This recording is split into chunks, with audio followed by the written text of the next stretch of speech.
Buenos dias, buenos tardes, buenas noches mga amigos, mga amigas. Magandang araw po sa inyong lahat. Ako po si Attorney Rene Bueno, ang inyo pong tagapagpaliwanag ng batas, ng inyong mga karapatan at ng hustisya. Ngayon pong araw na to ay ating pong pag-uusapan at hihimayin natin kung ano ba ang naaangkop na batas pagdating dito sa palitan o rigudon, no? Palitan ng leadership sa Senado.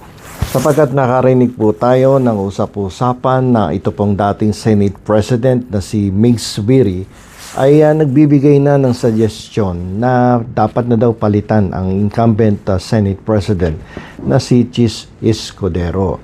Bagamat itong si Chis Escudero ayon sa kanyang mga kaalyado ay nag-e-enjoy pa rin ng majority ng miyembro ng Senado, ay ano po ba talaga ang patakaran upang palitan ang isang Senate President dyan sa ating Senado. Yan po ang ating pag-uusapan ngayon. Ano ba ang batas? Ano ba ang patakaran? Ano ba ang naging tradisyon? At ano ba ang naging kasaysayan ng politika pagdating sa palitan ng mga Senate President? So, umpisahan po natin dito sa probisyon ng ating saligang batas. Sa saligang batas, kung babasahin po natin ang Article 6, Section 16, Paragraph 1 of the 1987 Constitution, dito makikita natin kung paano pinaliwanag ng Konstitusyon ang pagpuproseso ng pagpapalit ng Senate President. Ayon sa Article 6, Section 16, the Senate shall elect its Senate President by majority vote. Ganon din po sa pagpili ng House Speaker of the House of Representatives. Kinakailangan ay by a vote of majority makakuha siya ng sapat na boto upang mapalitan ang kasalukuyang House Speaker. At paano naman kung may gusto ang presidente na maupang Senate President or Speaker of the House? Pwede ba siyang makialam?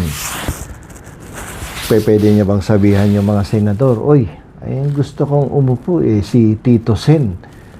Yan ang iboto nyo." Pwede niyo bang gawin yon? Bagamat ito po ay hindi nakasaad sa ating saligang batas, but if we are going to trace political history, ay marami na pong presidents, no, na nangyari sa nakaraan na ang presidente ay nag-exert ng kanyang influence in order to help yung isang senador na maging isang Senate President. Okay, so ang kasaysayan kasi ay sinasabi, no, lalong-lalo na nung panahon ni Cory Aquino. Bibigyan ko lang kayo ng example, Nung panahon ni Cory Aquino, ang Senate President ay si Jovito Salonga, na matagal nang kasama ni Corazon Aquino, dating presidente. Noong panahon ni Fidel Ramos, ganun din. Ang naupong Senate President ay si Neftali Gonzales, sinundan ni Edgardo Angara. So lahat ng naupong Senate President noong panahon ni Fidel Ramos ay kanyang mga kakaalyado. Noong panahon ni Noynoy Aquino, paigsigin natin, walang tawan na natin yung iba. Noong panahon ni Noynoy Aquino, napakahaba ng taon na ipinagsilbi ni Franklin Drilon bilang Senate President. That was during the time of Noynoy Aquino presidency. So napaka-importante na ang Senate President ay kaalyado at nagkakaroon ng close cooperation with the Office of the President. Otherwise, madaming mababalam na mga economic programs.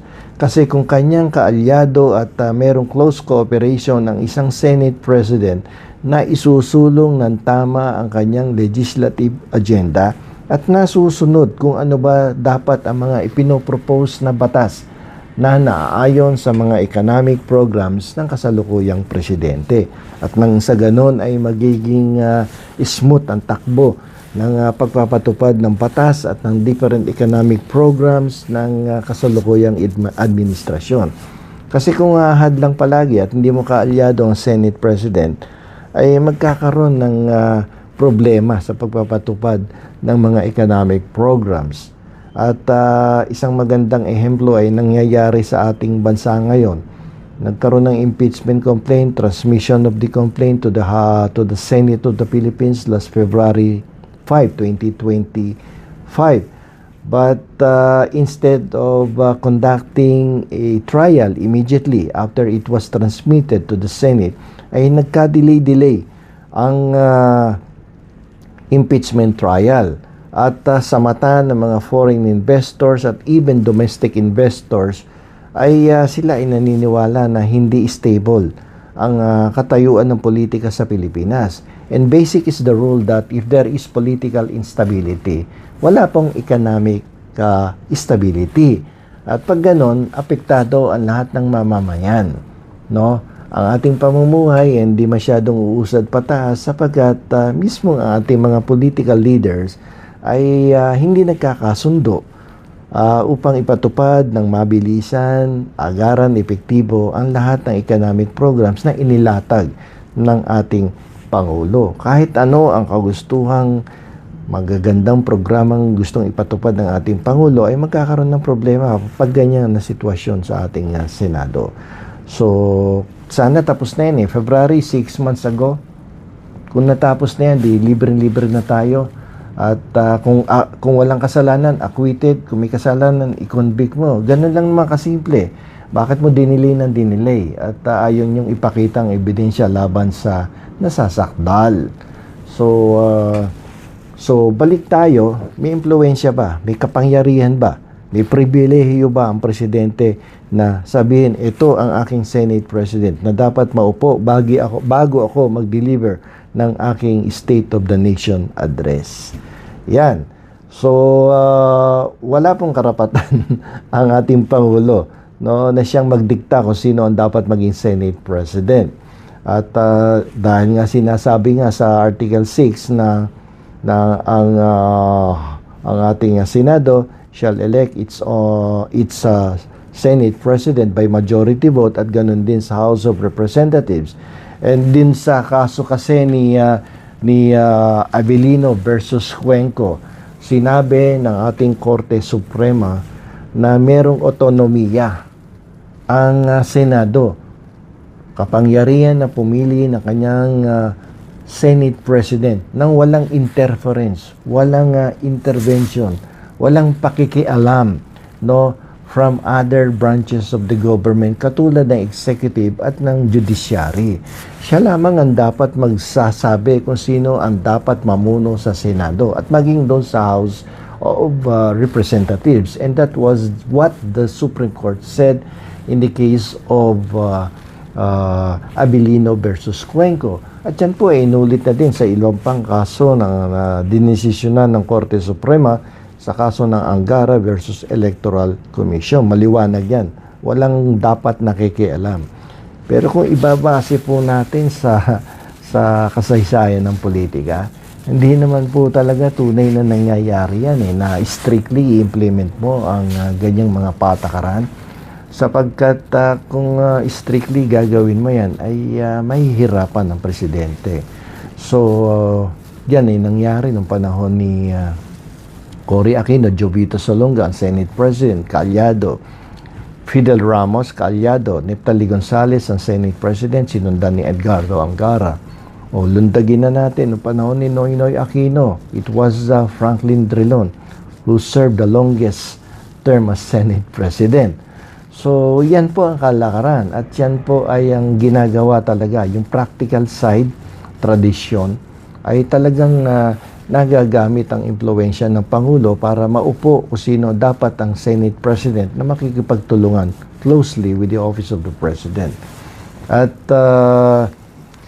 kasi ngayon sa kasalukuyan kasi medyo nagiging unpopular si Chis Escudero at maging ang mga dating mahistrado ng ating Korte Suprema at ang even sa framers of the 1987 Constitution ay kanya na pong kinokontra sa kabila ng lahat na yan ang mga naging framers of the 1987 Constitution, pero sinasabi ni Chis siya ang tama. Okay, wala daw siyang pakialam kahit si Justice Carpio pa yan. Okay, so allegedly yun ang nabasa natin sa mga newspapers at sa mga ilang social media na ating napanood. Okay, So, alam niyo po, ang Senado ay hindi lamang isang entablado ng kapangyarihan. Ito ay isang sangay, isa sa mga sangay ng ating pamahalaan. Bukod sa judiciary, bukod sa ehekutibo, andiyan dyan ang lehislatura na dapat maipakitang isang matatag na institusyon at merong katapatan na maglingkod sa taong bayan. At kung magkaroon man ng pagpapalit ng liderato, ay ito ay para sa kapakanan at sa pagsulong ng interes ng majority of the people. Hindi upang isulong ang interes ng isang kaibigan o isang kaalyado sa politika at pagtakpan ng mga kasalanan ng isang nasasakdal sa impeachment court. So pag ganito, siguro nararapat lamang na magkaroon na ng pagpapalit ng liderato sa ating Senado.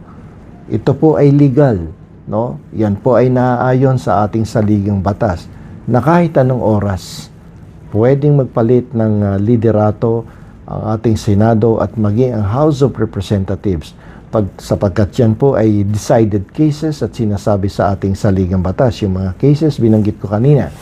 So, kung magkakaroon man ng pagpapalit ng liderato sa ating Senado at maging sa House of Representatives, ito ay dapat naaayon sa itinatalaga ng ating saligang batas at ito dapat ay ginagawa upang isulong ang kapakanan at interes ng nakakaraming Pilipino at hindi ng interes ng iilan lamang. So hanggang dito na lamang po. Ito po ang inyong lingkod, Attorney Rene Bueno.